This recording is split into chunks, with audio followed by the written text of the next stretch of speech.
My father made the choice, and he was an Imam himself and still is. He made the choice to come to Australia because it was a non-Muslim country. Now if we knew that after 30 years we're going to have burqas running around and mosques being erected in every corner and people proposing Sharia law against democracy in this country, we wouldn't have come. I believe that the entire religion needs a review. I believe that there are certain books that need to be banned from this country. There are books that are regarded the second book after the Quran. And all mainstream Muslims believe in this book. The Bukhari, a very famous book. It's present in at least the majority of Muslim homes, at least.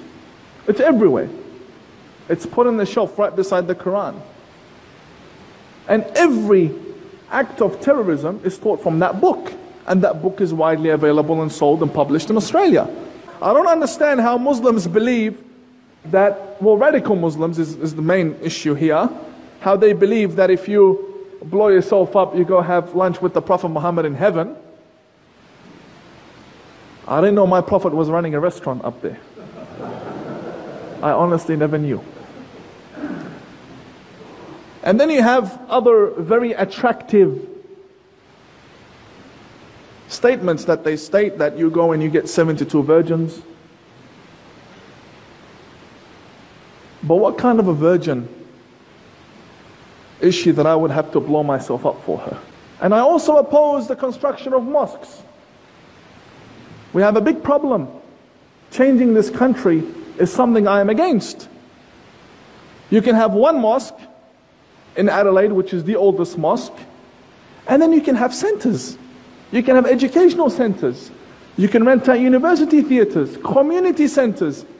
There's no need to be building mosques that later on are led by radical Muslim leaders.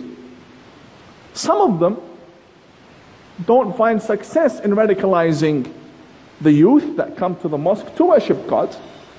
So what do? They ride their cars, they drive their cars with their boats from Western Australia, as you may have heard, all the way to Queensland because they want to join ISIS through Malaysia. And I've always called on to ASIO to check the bank accounts of Muslim imams and who's funding them, and do these people that fund them, do they have expectations from them to brainwash these children? What's going on with genital mutilation and child brides, and what's happening in this country? Now I know there are some politicians in recent times that have stood up and they're very against Islam. And they want to tell people that Islam is a very dangerous religion.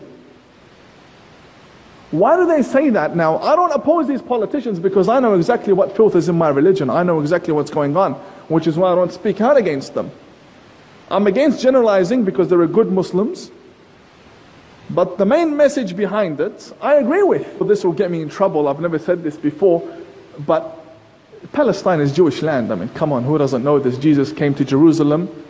He came to the Israelites who were there. It's Jewish land. It's about time the female politicians stop dressing in headscarves when they go to Muslim countries. I know it's good to respect other people, but if you're the foreign minister, you're a foreign minister with your uniform and your badge, and if they don't respect you as a woman to come and dress in what you like to dress, then that's a country we don't want their embassy, we don't want anything to do with them. If they don't respect our foreign minister, regardless of what country that is. Look, this is Australia. This is what it is. You like it, don't like it. We'll give you one of our kangaroos and you can hop back to where you came from. The Grand Mufti, who's elected to be representing us for 20 years, hasn't come out and said in English that I condemn terrorism. It's true that he endorses verdicts against ISIS. But the problem is, Australia needs to stand against ISIS. The Muslim community here needs a verdict against ISIS.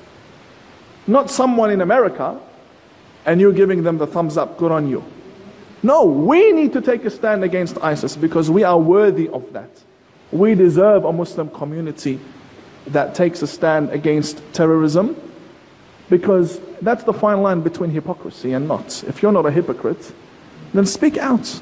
How do you reform a current ideology?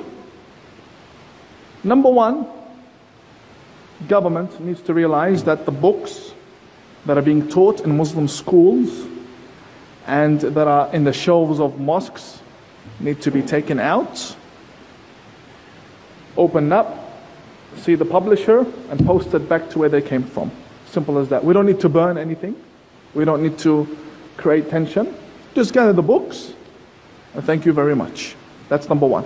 Secondly, secret services need to monitor the movements of every religious leader. The lectures, if they're in Arabic, what are they saying? The examples they use. Do they have private lessons? Money in the bank accounts? How many wives do they have? This is very important. Many people don't realize this. Muslims have more than one wife in this country. But we need to come to one common understanding that it's either we follow the law of the land or we don't. If we do, then it's one wife. If we don't, then go back to where you came from and have as many wives as you like. In Australia, where there's freedom of speech and where there's democracy, many Muslims do not find it safe to speak out against extremism in their country. At all. And when I say they're afraid, they're not afraid of isolation, they're afraid of death. And I've been very close to that. And God saved me many times.